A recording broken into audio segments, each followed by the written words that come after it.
Hello, sorry it took so long for this next video. This is harder than I thought it was. But I got these earpods, so hopefully audio quality will be better and I am trying to be more articulate. So a lot of people ask why I'm depressed, and that is not something I can answer properly because I don't exactly know. In the past few years I've been piecing it together, but I can't give you a straight answer as to why I'm depressed. So we'll get into that later. Today I wanted to talk to you about my privilege. The last video was not cut off, it was intentional. And I wanted to start by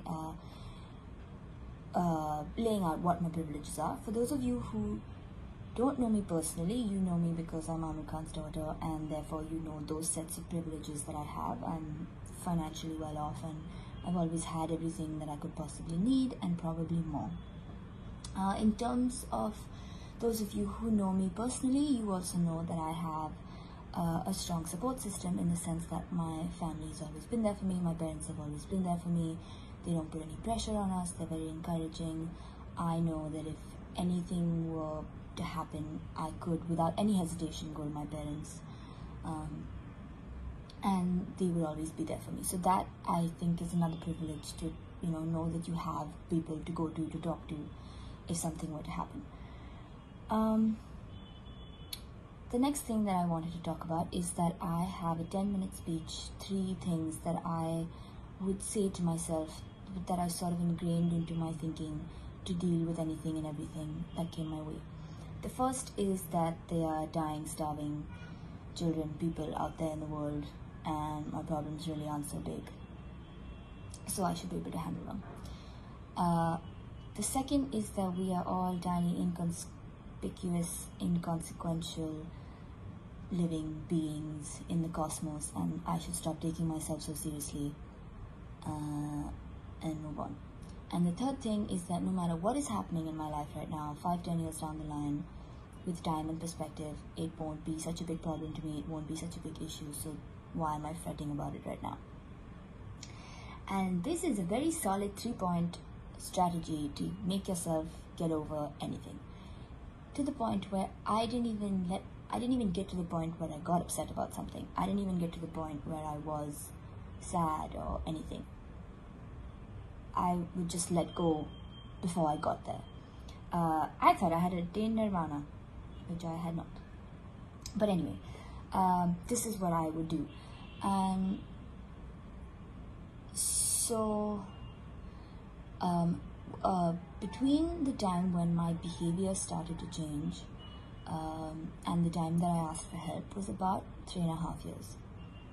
And in those 3.5 years, I would still use this strategy, and it did not help.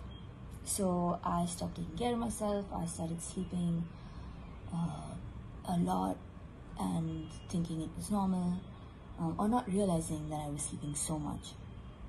I used to keep myself either really busy, and then I slowly moved into immobility, where I just did not leave my bed. I was making commitments and I was not being able to get myself to leave the bed to actually follow through with those commitments, and then I would feel bad, so I would stop making those commitments, giving me more time to stay in bed. I started to isolate because I didn't want to be in a bad mood around my friends. I used to have a lot of control over my emotions, but suddenly I didn't have that control anymore, and I didn't want to unnecessarily put them in a bad mood, because there was no reason for me to be in this bad mood, so there's no point telling them, there's no point talking to them. What will they say to me? I used to daydream all the time, and it went from that to me not being able to listen to music because I couldn't sit with myself listening to music. I had to be watching TV. That is the amount of distraction I needed so that I wouldn't start crying. And crying was a big thing because I'm not the kind of person whose response to things is to cry. After 12, I stopped crying, and then suddenly at 17, I would start crying, and it slowly that the number of times I cried began to increase, and how long I cried for began to increase, and I did not know why I was crying. And it would just randomly happen in class. I'd start having tears, and then I would feel like I was going to break down and howl, but I didn't want to do because I were in class and we were discussing something completely not sad. So I didn't know why I was crying. And so over the years, that whole time, either I would ignore it or I would try and rationally figure it out and deal with it myself. And so towards the end of it, I was crying and I was feeling so bad that I was in this place where I was crying and I was not being able to do the things that I normally do. And I was just like, why is this happening? And so I would try and rationally figure it out. What could I possibly be so upset about? What bad things have happened to me in my life? When I was young, when I was small, my parents got divorced. But that to me doesn't seem like something that would traumatize me, because my parents' divorce was amicable. They are friends. The whole family is still friends. We're not a broken family by any means. My parents were very good about being parents to Junaid and me even after the divorce. And when people would say, oh, I'm so sorry to hear about, your parents being divorced, I'd be like, what are you talking about? Why is it? It's not a bad thing. Another privilege. I didn't realize that it was a sad thing. It could, it could be something that could scar you. It didn't scar me. I don't remember most of it, but I always felt like my parents' divorce is not something that bothered me. So that can't be a reason why I'm feeling so sad. When I was 6, I got tuberculosis, and now, I've watched my dad's episode on Satyam Vijayate, and I know that you can get TB, and then strains of TB that are incurable, and you have to cut your lungs out, and it's all horrible. But I had TB outside my lungs, and I had regular TB, and I went to the hospital for 4 days, and got to bunk school, and watched TV all day. So for me, it was not such a big deal. It didn't scar me so much. So, I got lucky. Pretty easily dealt with that. Not something that would make me feel so terrible today. When I was 14, I was sexually harassed, abused, and that was a slightly odd situation in the sense that I didn't know whether the person knew what they were doing. I sort of knew them, I didn't want to bring it up. It wasn't happening every day, so it took me about a year to be sure that they knew what they were doing and that is what they were doing. And immediately I wrote my parents an email and I got myself out of that situation. And once I was out of that situation, I didn't feel so bad anymore. I wasn't scared. I felt like this is not happening to me anymore and it's over. And I moved on and I let go.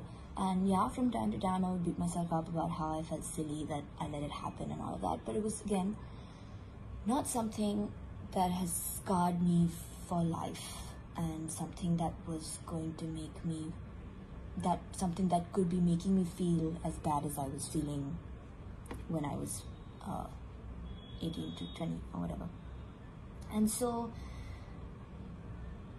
I don't want to be in school. I'm feeling suffocated. I'm not feeling good. I'm crying.